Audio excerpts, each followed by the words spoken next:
नमस्कार साथियों। लिंक आ रहा है।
नमस्कार साथियों, शुरू करें क्या? अब तो जैनेंद्र भी आ गया सर, अब कर सकते हैं। नमस्कार साथियों, पिछले 20 दिनों में तीसरी बैठक हुई है आज कांग्रेस के वरिष्ठ नेताओं की, जिसमें सीडब्ल्यूसी सदस्य भी शामिल हैं। 2 घंटे तक ये बैठक चली, प्रस्ताव पारित किया गया। उसकी जानकारी आपको विस्तार में पवन खेरा जी देंगे। मैं शुरुआत में यही कहना चाहता हूं कि 22 अप्रैल से कांग्रेस पार्टी, कांग्रेस अध्यक्ष मल्लिकार्जुन खड़गे जी, हमारे एलओपी लोकसभा राहुल गांधी जी बार बार एकता और एकजुटता की बात कर रहे हैं। उन्होंने सरकार का पूरा समर्थन किया, ऑपरेशन सिंदूर का स्वागत भी किया और हमेशा उन्होंने यही कहा कि हम सरकार के साथ चट्टान के माफिक खड़े हुए हैं। हमारे स्थल सेना, वायुसेना और नवसेना के साथ हम चट्टान के माफिक खड़े हुए हैं। आतंकवाद के खिलाफ, पाकिस्तान के खिलाफ जो कार्रवाई की जा रही है उसका हम पूरा समर्थन दे रहे हैं। ये बार बार हमने कहा। हमने ये भी मांग की कि सर्वदलीय बैठक बुलाई जाए। 2 सर्वदलीय बैठक हुई, दोनों में प्रधानमंत्री मौजूद नहीं थे। हमने ये मांग की थी, खड़गे जी ने और राहुल जी ने, कि प्रधानमंत्री उसमें मौजूद हों 1 घंटे के लिए, 1.5 घंटे के लिए, गेस्ट अपीयरेंस भी कर सकते हैं, पर वो भी नहीं हुआ।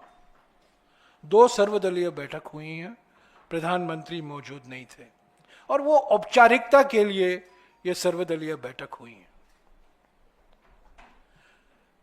कांग्रेस अध्यक्ष खड़गे जी, एलओपी लोकसभा राहुल जी ने प्रधानमंत्री को खत लिखा है कि पार्लियामेंट का एक विशेष सत्र बुलाया जाए,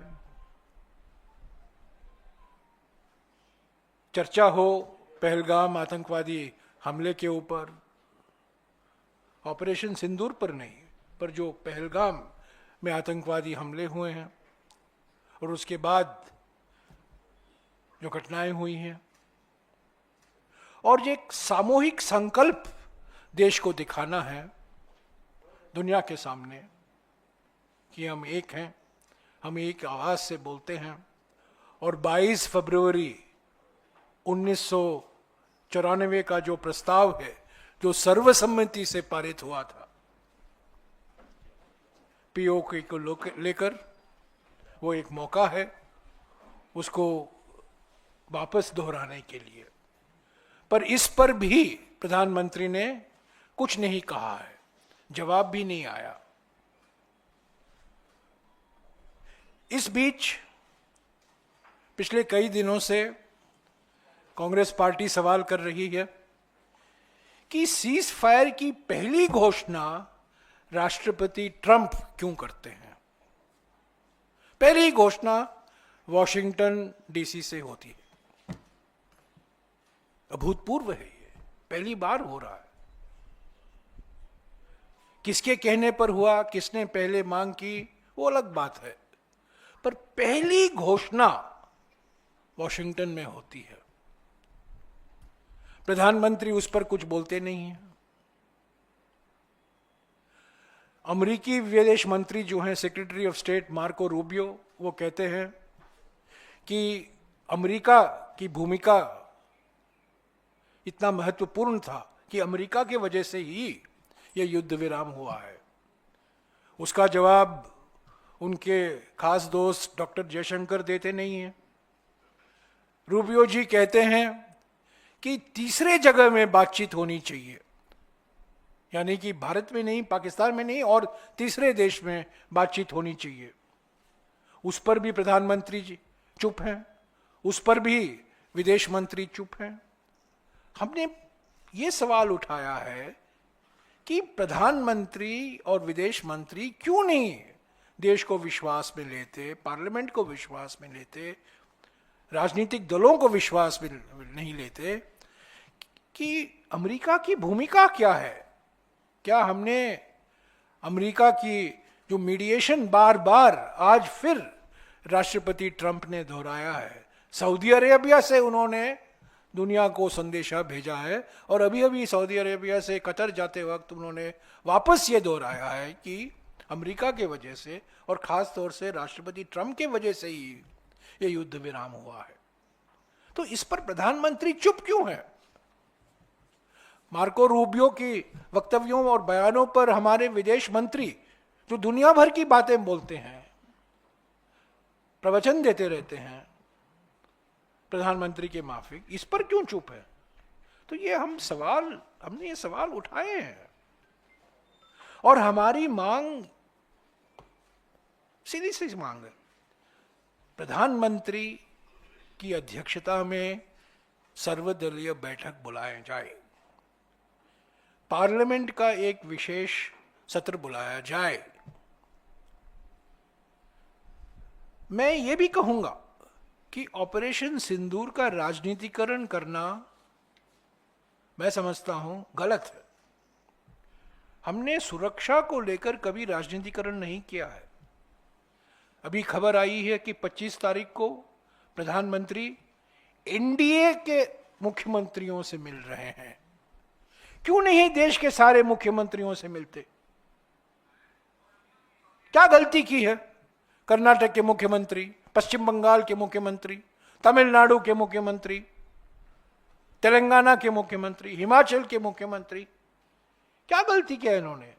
पंजाब के मुख्यमंत्री, जम्मू और कश्मीर के मुख्यमंत्री, ये तो मुख्यमंत्री हैं। सिर्फ एनडीए के मुख्यमंत्री को आप बुलाएंगे और उनसे आप बातचीत करेंगे? ये राजनीतिकरण नहीं है तो और क्या है?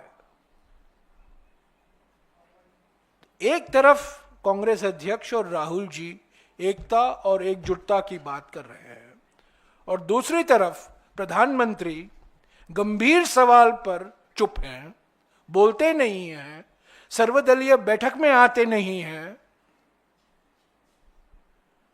खत का जवाब नहीं देते हैं, पार्लियामेंट का विशेष सत्र बुलाने के लिए तैयार नहीं है,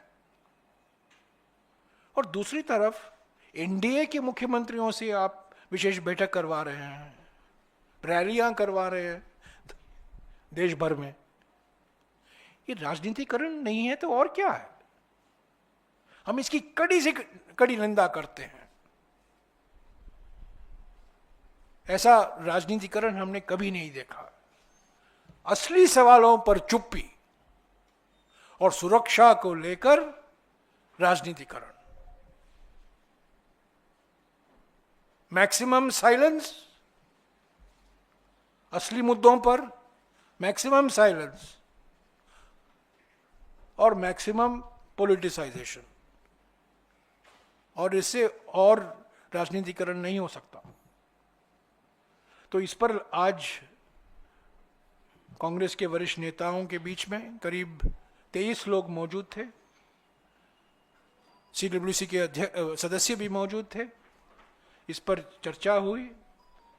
इस प्रस्ताव के बारे में पवन जी आपको जानकारी देंगे, और जो एक दो इसके बाद जो कदम कांग्रेस पार्टी लेगी उसका भी ये जिक्र करेंगे। मैं आपको बता दूं, परसों दिन, आज 14 है, 16 तारीख को कल राहुल जी बिहार में रहेंगे सारा दिन। सामाजिक न्याय सभाएं होंगी, दरभंगा जा रहे हैं, और परसों दिन दिल्ली में ही मीडिया को संबोधित करेंगे। आपको समय की जानकारी आपको दी जाएगी, पर परसों दिन जरूर राहुल जी इस मुद्दे को लेकर आपको विस्तार से बातचीत होगी आपके साथ। अभी मैं पवन से गुजारिश करूंगा कि इस प्रस्ताव के बारे में आपको जानकारी दें। पवन जी।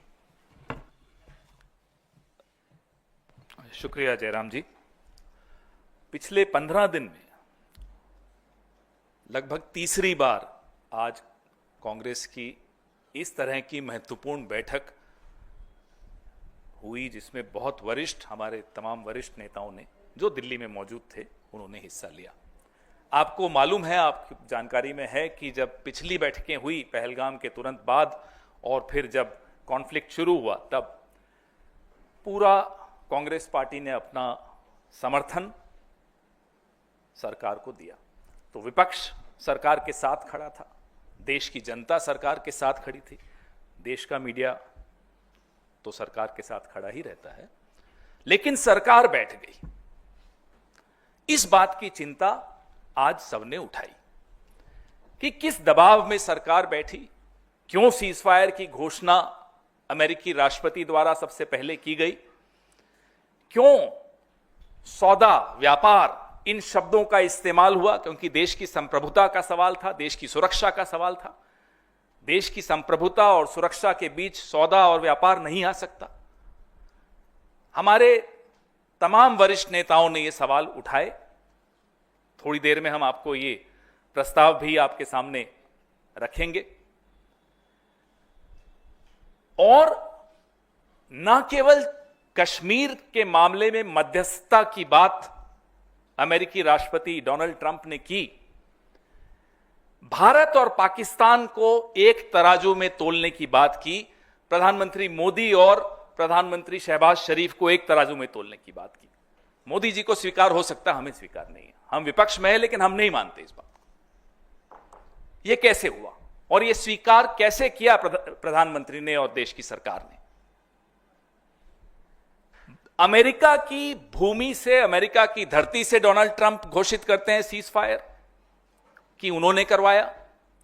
जैसा कि जयराम जी अभी बता रहे थे, सऊदी अरेबिया की धरती से करते हैं, जमीन से करते हैं, हवा से भी करते हैं। हवाई जहाज में बैठकर भी यही टिप्पणी कर रहे हैं कि साहब मैंने कराया। सवाल उठाए गए आज की कांग्रेस की जो इस बैठक में भी कि चुप्पी क्यों है। सरकार के वरिष्ठतम जो नेता हैं, जो अध्यक्ष हैं, जो प्रधानमंत्री हैं, एक शब्द इसके बारे में नहीं बोले। विदेश मंत्री एक शब्द नहीं बोल रहे। तो यह चिंता इस देश की बढ़ जाती है कि यह निर्णय ले कौन रहा है इस देश की सुरक्षा के बारे में। आज तक ये पहले कभी इस तरह से नहीं हुआ कि सीजफायर की घोषणा कहीं विदेश से कोई और तीसरा देश कर रहा हो। यह सवाल तमाम नेताओं, यह सवाल जनता के मन में, यह सवाल देश भर के मन में है।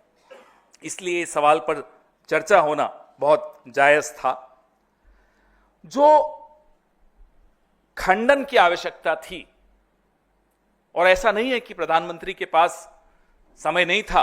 अपना भाषण जब उन्होंने राष्ट्र के नाम पे दिया, उनके पास 15, 20, 25 मिनट थे जिसमें वो एक लाइन खंडन की डाल सकते थे। और यह आवश्यक होता है इस देश की संप्रभुता के लिए। एक 75 साल का इतिहास आजाद स्वतंत्र भारत का, जिसमें अनेक सरकारें आई, कांग्रेस की थी, भाजपा की थी, जनता पार्टी थी, कभी किसी के राजकाल में ऐसा नहीं हुआ। तो इसका खंडन होना बहुत आवश्यक था। और हैरानी की बात है कि विपक्ष इस देश की चिंता को आवाज दे रहा है, लेकिन प्रधानमंत्री और सरकार में यह चिंता नहीं दिखती। पुंछ में जो निर्दोष नागरिक मारे गए, जब यह कॉन्फ्लिक्ट चल रहा था, इस दौरान उन सबको श्रद्धांजलि दी गई। और एक बहुत महत्वपूर्ण सवाल उठा कि क्या पहलगाम आतंकी हमले के लिए जो जिम्मेदार आतंकवादी थे, हमने कोई शर्त रखी है? क्या हम उनको वापस लाने के लिए कोई मियाद फिक्स की है? क्या सीज फायर की जो शर्तें हैं उसमें यह शामिल है या नहीं है? यह स्पष्ट तरीके से देश को जानना जरूरी है। क्यों, कहां गए वो लोग? उनके नाम आपने पब्लिक सार्वजनिक किए, उनकी फोटोग्राफ्स आपने सार्वजनिक की, लेकिन यह सार्वजनिक नहीं किया कि सीज फायर की घोषणा से पहले आपने पाकिस्तान के सामने यह शर्त रखी थी कि भैया इस दिन तक आपको ये 5 लोगों को हिंदुस्तान के हवाले करना है। और जो आतंकवादियों के नाम हम सब जानते हैं जो पाकिस्तान में हैं, क्या उनके बारे में कोई निर्णय हुआ, कोई शर्त रखी गई कि उन्हें भी सुपुर्द किया जाएगा भारत को, फला दिन इतने दिनों में सुपुर्द किया जाएगा, ताकि हम अपने हिसाब से कानूनी कार्रवाई उन पर कर सके? ऐसी कोई स्पष्टता आज नहीं है। सीज फायर की शर्तों के बारे में किसी को कोई जानकारी नहीं है। सोर्सेस चला चला के आप लोग भी थक गए और देश भी थक गया सुन सुनकर। एस जयशंकर में एस कोई सोर्सेस नहीं होता, वो खुद आकर बोले ना। हम यही मांग करते हैं सरकार से कि बहुत गंभीर विषय है, ये सोर्सेस पर नहीं छोड़ सकते। एस साइलेंट होता है, ये सोर्सेस पर नहीं छोड़ा जा सकता। तो आप कृपया करके ये बताइए कि सीज फायर की घोषणा डोनाल्ड ट्रंप जी के माध्यम से क्यों हुई, अमेरिकी राष्ट्रपति जी के यहां से?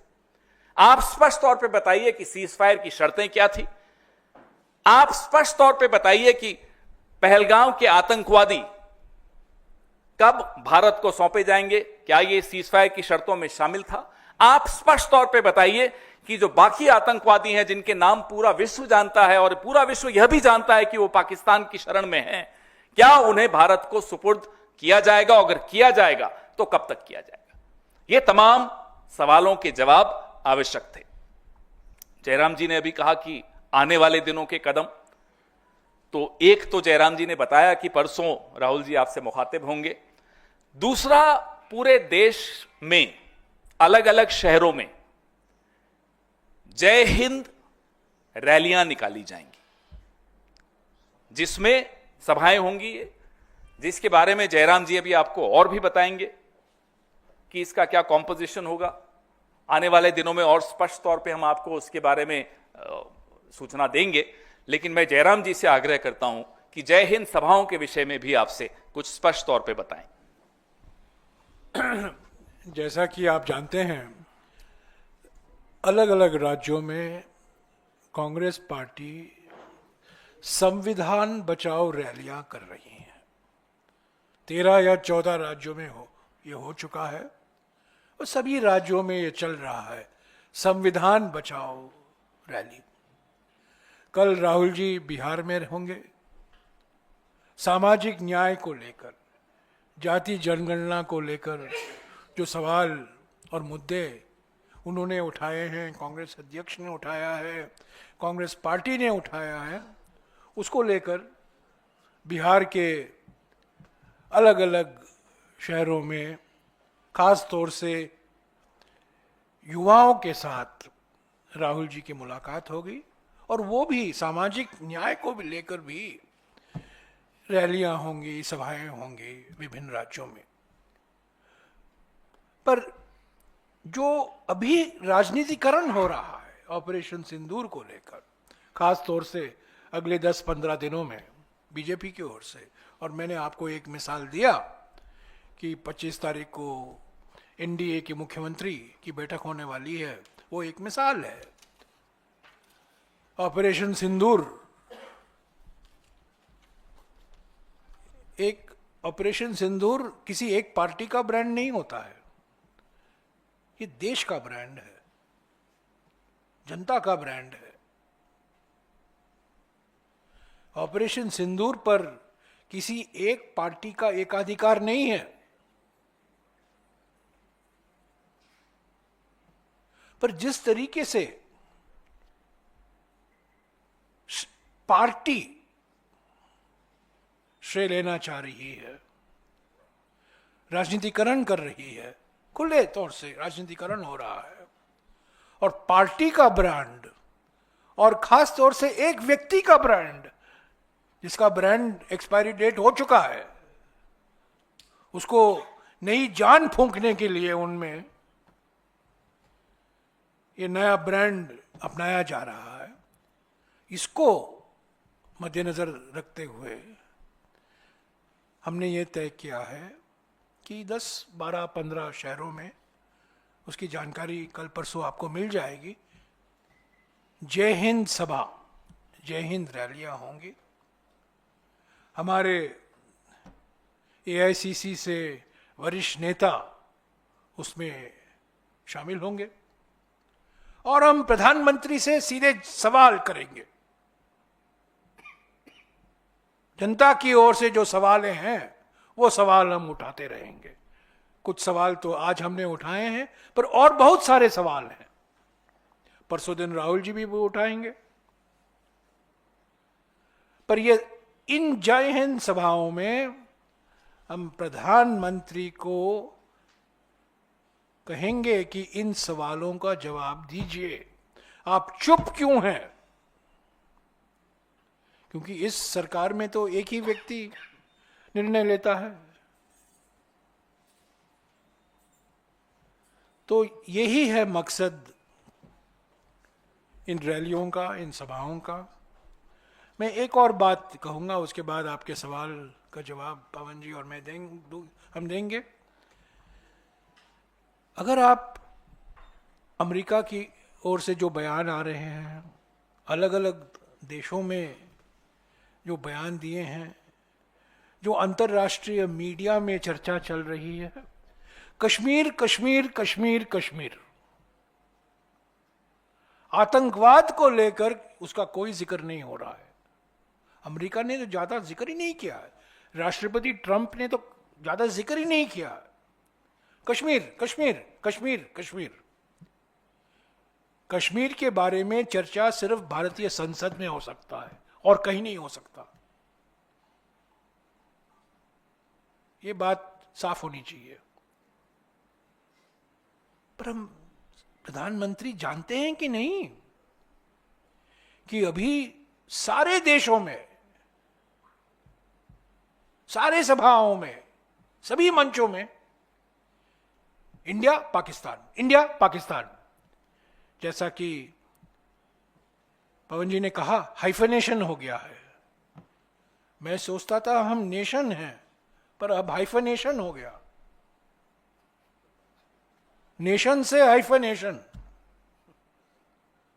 अभी आप इंडिया की बात सोचते हैं पाकिस्तान, और इंडिया पाकिस्तान की बात सोचते हैं आतंकवाद नहीं, कश्मीर। ये सवाल है, इसका जवाब प्रधानमंत्री को देना चाहिए। किसी एमईए के जॉइंट सेक्रेटरी, प्रवक्ता को नहीं, पर प्रधानमंत्री को जवाब देना चाहिए। तो इसकी सारी डिटेल आपको 1-2 दिन में मिल जाएंगे। 10-12 शहरों में हमारे एक्स सर्विसमैन डिपार्टमेंट भी इसमें शामिल होंगे। हमारे जो पूर्व सैनिक डिपार्टमेंट हैं अलग अलग राज्यों में, राजस्थान में है, उत्तराखंड में है, झारखंड में है, महाराष्ट्र में है, वो भी इसमें शामिल होंगे। पर मकसद ये है कि हम प्रधानमंत्री से 5-6 सवाल पूछते रहेंगे और इनका जवाब देना ही होगा। अंत में पार्लियामेंट तो बुलाना ही पड़ेगा आपको 20 जुलाई, 20 या 21 या 22 जुलाई, जब ड्यू है शेड्यूल के मुताबिक, तब तो हम मुद्दा उठाएंगे। पर इस बीच हम जब एकता और एकजुटता की बात कर रहे हैं, और जब हम कह रहे हैं कि ऑपरेशन सिंदूर गर्व की बात है, हमने सलामी दी है स्थल सेना को, नवसेना को, वायुसेना को, पर उसका राजनीतिकरण जो हो रहा है और जो प्रयास किया जा रहा है कि ये एक पार्टी का ब्रांड बने। कुछ दिन पहले कुछ निजी कंपनियों ने प्रयास किया था मुंबई में कि ऑपरेशन सिंदूर का ब्रांड वो खरीद ले। आपको याद होगा, हमारे देश के सबसे बड़े कंपनी ने प्रयास की थी। अब एक पार्टी प्रयास कर रही है। ऑपरेशन सिंदूर का श्रेय किसी एक व्यक्ति का नहीं है, एक पार्टी का नहीं है। ये हमारी आर्मी का है, नेवी का है, एयरफोर्स का है और एक सामूहिक संकल्प का है। और इसको प्रधानमंत्री कभी नहीं बिगाड़ सकते। तो अगर आपके कुछ सवाल हैं, हाँ, एक और पॉइंट बोलिए। जो एक महत्वपूर्ण पॉइंट आज की बैठक में उठाया गया, लगभग कई नेताओं द्वारा उठाया गया, कि जो पहलगांव में जो इंटेलिजेंस फेलियर हुआ उसकी जिम्मेदारी, उसकी जवाबदेही निर्धारित होनी आवश्यक है।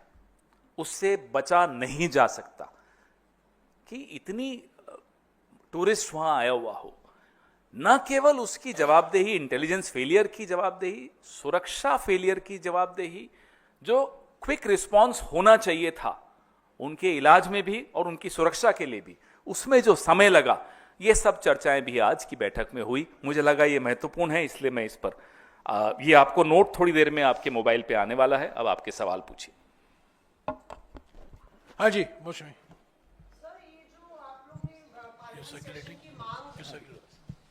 ये जो पार्लियामेंट सेशन की मांग आप लोग ने आज फिर से दोहराई है, सीडब्ल्यूसी में चर्चा हुई, तो क्या बाकी जो विपक्षी पार्टी हैं, क्योंकि राहुल गांधी ने अपने पत्र में लिखा था कि यूनानिमस रिक्वेस्ट है सब विपक्षी दलों से कि सेशन बुलाया जाए, स्पेशल सेशन, पर तृणमूल कांग्रेस से लेके सपा से लेके शरद पवार ने तो इस पे डिसएग्रीमेंट कर दिया है। नहीं। तो क्या बात हो रही है आपकी बाकी दलों से भी, और क्या दो सर्वदलीय बैठक हुई हैं। दूसरे सर्वदलीय बैठक के बाद राहुल जी और खड़गे जी ने जब प्रेस से भेंट की, तब उन्होंने कहा सारे विपक्ष पार्टियों, फ्लोर लीडर्स ने सहमति जताई कि पार्लियामेंट का एक विशेष सत्र बुलाना चाहिए। तो मैं समझता हूं सारे पार्टियां चाहती हैं कि सर्वदलीय बैठक में प्रधानमंत्री मौजूद हों, उसकी अध्यक्षता करें और पार्लियामेंट का एक विशेष सत्र भी बुलाया जाए। इसमें मेरे मन में तो कोई संदेह नहीं है।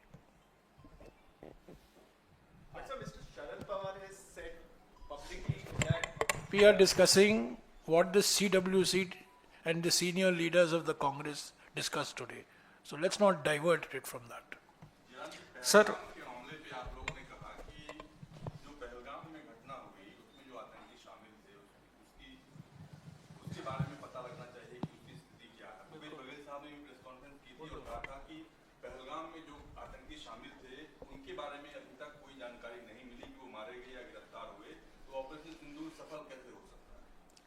बात ऑपरेशन की नहीं हम कर रहे हैं अभी।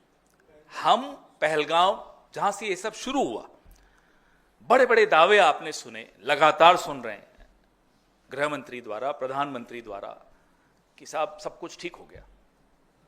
अगर सब कुछ ठीक हो गया तो पहलगांव कैसे हुआ, एक सवाल। दूसरा सवाल, पहलगाम में जब गोलियां चलाई जा रही थी निर्दोष सैलानियों पर, उसका रिस्पांस टाइम कितना कमजोर था वो भी आपके सामने आ गया। सरकार का कोई सुरक्षा वहां नहीं थी टूरिस्ट के लिए। रिस्पांस तो तीन मुद्दे हैं, इंटेलिजेंस फेलियर, क्विक रिस्पांस का फेलियर और सुरक्षा का फेलियर।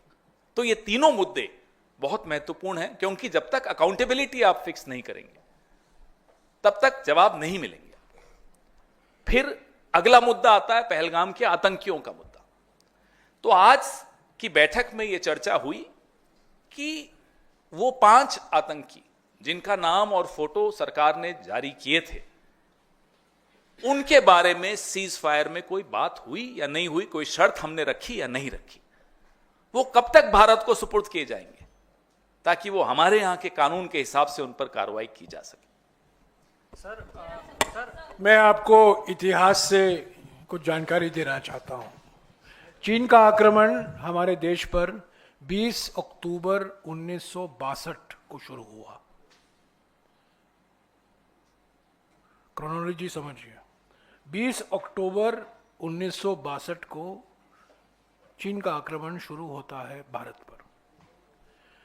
22 या 23 अक्टूबर,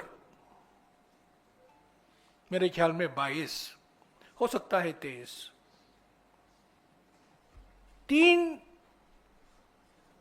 सांसद प्रधानमंत्री जवाहरलाल नेहरू जी से मिलते हैं।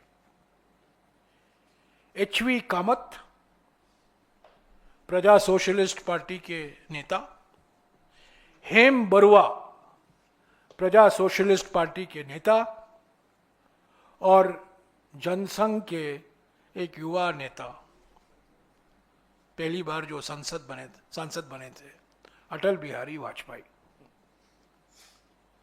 और प्रधानमंत्री से मांग करते हैं पार्लियामेंट का सत्र फौरन बुलाइए। 22 अक्टूबर चीन का आक्रमण हुआ, उसकी शुरुआत 20 अक्टूबर को होता है। पार्लियामेंट बुलाया जाता है 8 नवंबर को।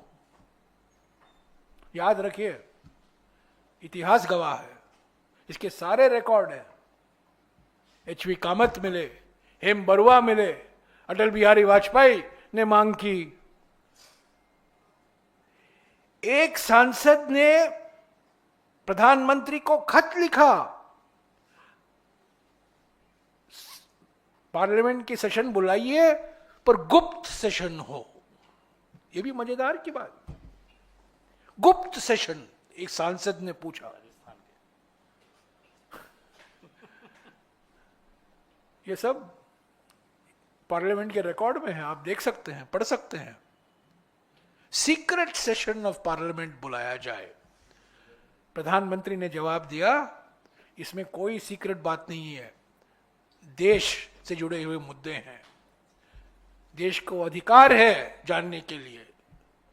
और यह सेशन गुप्त सेशन नहीं था, ये नॉर्मल सेशन था। और 8 नवंबर 1962 को लोकसभा और राज्यसभा बुलाया जाता है। यह है लोकतंत्र, यह है संसदीय परंपरा जो इस प्रधानमंत्री ने खत्म कर दिया है। और सर्वदलीय बैठक में भी नहीं आते हैं। ये थी हमारी मांग, तो यही है जो आपने सवाल किया। पार्लियामेंट में ऑपरेशन सिंदूर पर तो चर्चा नहीं होगी। पहलगाम पर आतंकवादी हमले कैसे हुए, क्यों हुए, और जो सीजफायर हुआ, क्यों कैसे सीजफायर हुआ, अमेरिका की क्या भूमिका थी, आपने आईएमएफ में पाकिस्तान के खिलाफ वोट क्यों नहीं दिया। ऑपरेशन सिंदूर पर थोड़ी सवाल उठाए जाएंगे। सब सारे राजनीतिक पार्टी और दल और सांसद जिम्मेदार व्यक्ति होते हैं, वो जानते हैं जिस मुद्दे को उठाना चाहिए और जिन मुद्दे पर मौन रहना चाहिए। कुछ ऐसे मुद्दे होते हैं। मैं एक और उदाहरण देता हूं। कारगिल युद्ध के बाद 3 दिन हुए हैं, कारगिल युद्ध की समाप्ति हुई है 29 जुलाई 1999। 29 जुलाई 1999, 3 दिन बाद, कारगिल युद्ध की समाप्ति के बाद, हमारी विजय के बाद, पाकिस्तान की हार के बाद 3 दिन बाद, अटल बिहारी वाजपेयी जी की सरकार कारगिल रिव्यू कमेटी, कारगिल समीक्षा समिति का गठन करती है। उसकी अध्यक्षता कौन करते हैं? 6 सदस्य हैं उसमें। तब के राष्ट्रीय सुरक्षा सलाहकार ब्रिजेश मिश्रा भी उसके साथ जुड़े हुए थे। उसकी अध्यक्षता, उसकी चेयरमैन के सुब्रमण्यम है, हमारे देश के सबसे जाने माने रक्षा मामलों में विशेषज्ञ, जिनके सुपुत्र आज हमारे विदेश मंत्री हैं। के सुब्रमण्यम ने कारगिल रिव्यू समिति की अध्यक्षता की 29 जुलाई 1999। 23 फरवरी 2000 को कारगिल रिव्यू समिति की रिपोर्ट पार्लियामेंट में सौंपी जाती है, पेश की जाती है, उस पर चर्चा होता है। आप बोल रहे हैं क्या चर्चा होगी, क्यों संसद बुलाना चाहिए? 23 फरवरी 2000 को कारगिल समीक्षा समिति की रिपोर्ट पर चर्चा होती है। कुछ ऐसी बातें हैं उस रिपोर्ट से निकाला गया है, वास्तविक है और निकाला भी जाना चाहिए। बड़े संवेदनशील मामले होते हैं देश के हित में, सुरक्षा को लेकर, सेना की कार्रवाई को लेकर, वो निकाले गए थे। पर कारगिल समिति पर बहस हुई। ये प्रधानमंत्री क्या करते हैं? 5 साल हो गए, चीन पर एक बार चर्चा नहीं होने दिया इन्होंने। 5 साल के बाद, 5 साल हो गए हैं, एक बार भी इन्होंने चीन पर, चीन शब्द आया किसी सवाल में या किसी चर्चा में, उसको रिकॉर्ड से हटाया जाता है। और 19 जून 2020 को ये प्रधानमंत्री चीन को क्लीन चिट देते हैं। आपने सब देखा है, इसकी वीडियो है। न कोई वहां आया है, न कोई हमारे जमीन पर बैठा हुआ है। ये क्लीन चिट देने वाले प्रधानमंत्री, चीन को इन्होंने क्लीन चिट दिया।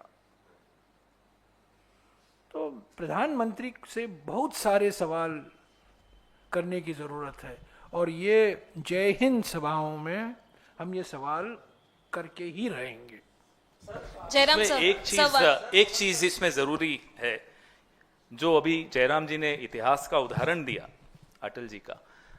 इस सत्र से पहले जो विशेष सत्र नेहरू जी ने बुलाया था, पार्लियामेंट स्ट्रीट थाने के बाहर भारी प्रोटेस्ट किया, भारत सरकार के खिलाफ भारत के विपक्ष ने किया।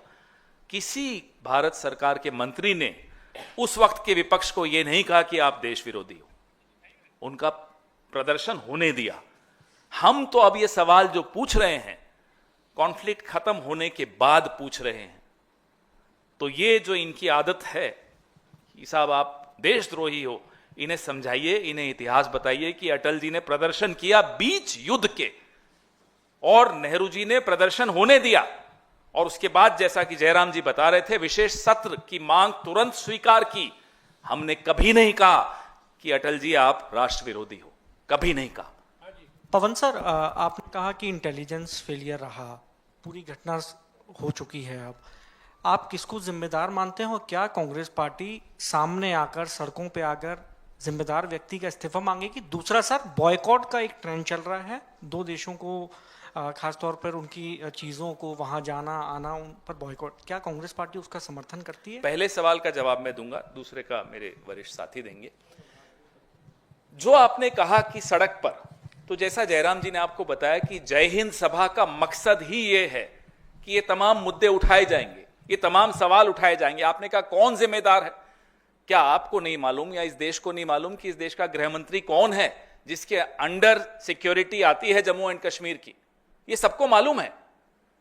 लेकिन जैसा जयराम जी अभी कह रहे थे, वो मजाक में नहीं था, बहुत गंभीरता से कह रहे थे कि इस देश में, इस सरकार में सिर्फ एक आदमी की चलती है।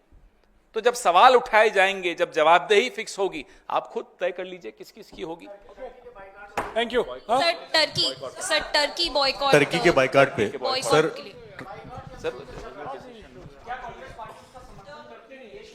इस पर भी हम शीघ्र आपसे जरूर मुखातिब। सर हाँ, इसके जो आपने पूछा बड़ा सही, ये मुद्दा है, अभी हमारी इसमें आएगा आपको रेजोल्यूशन में। जो हमारे देश की एक बहादुर महिला जो सेना में है, उनके खिलाफ टिप्पणी भारतीय जनता पार्टी के एक वरिष्ठ नेता ने की, विजय शाह आपने नाम लिया, मंत्री हैं, और 24 घंटे से ऊपर हो गए। कांग्रेस पार्टी ने मांग भी की कि तुरंत इनका इस्तीफा होना चाहिए, तुरंत इन पर एक्शन लिया जाना चाहिए। ना नड्डा जी ने उन पर एक्शन लिया, पार्टी से निकाल के बाहर करिए, नोटिस दीजिए, नहीं हुआ। न उनको मंत्रिमंडल से बाहर निकाला गया। ये आपकी श्रद्धा और निष्ठा है भारत की सेना में? ये सवाल, ये मुद्दा आज हमारी बैठक में लगभग 4-5 नेताओं ने उठाया कि साहब ये बहुत गलत है, ये निंदनीय है।